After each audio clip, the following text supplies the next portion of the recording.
Today on the Road Hard Roadhouse, we got Zach helping me out with the video again, and this is on a Power Acoustik touchscreen radio, and this is a review for about 2 months. It's not a good one, so let's get started. Today on the Road Hard Roadhouse, we're reviewing the Power Acoustik PD-62IXB, and what I will tell you, it went in pretty easy.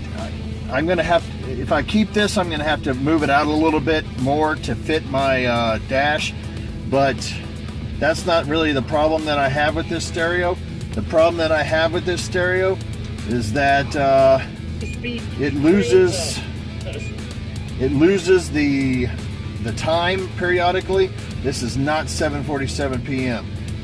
It'll do it randomly, periodically throughout the day or whatever. It'll lose the time.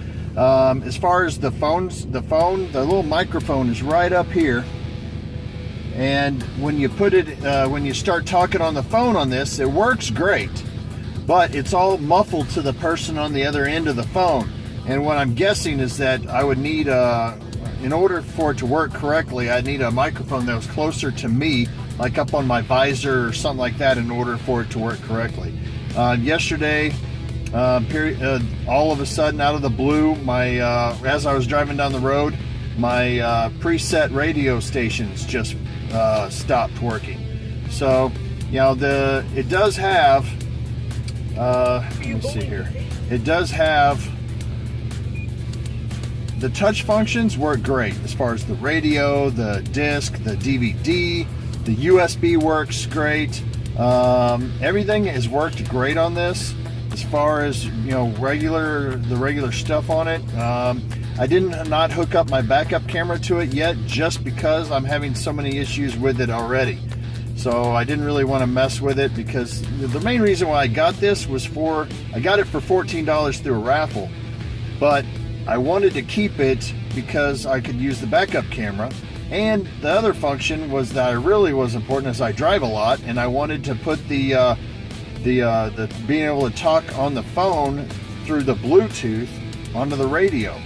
And I will tell you, it sounds great when you call somebody and their voice comes through the speakers of the truck.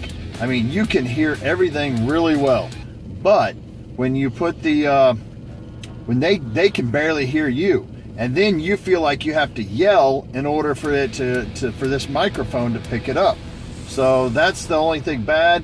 I would not buy this radio again. Or if I had to buy it, I wouldn't buy it again.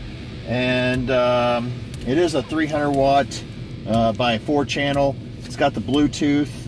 It's got the Sirius FM if you want to hook that up. But I will tell you, it's the USB. It's got it right here.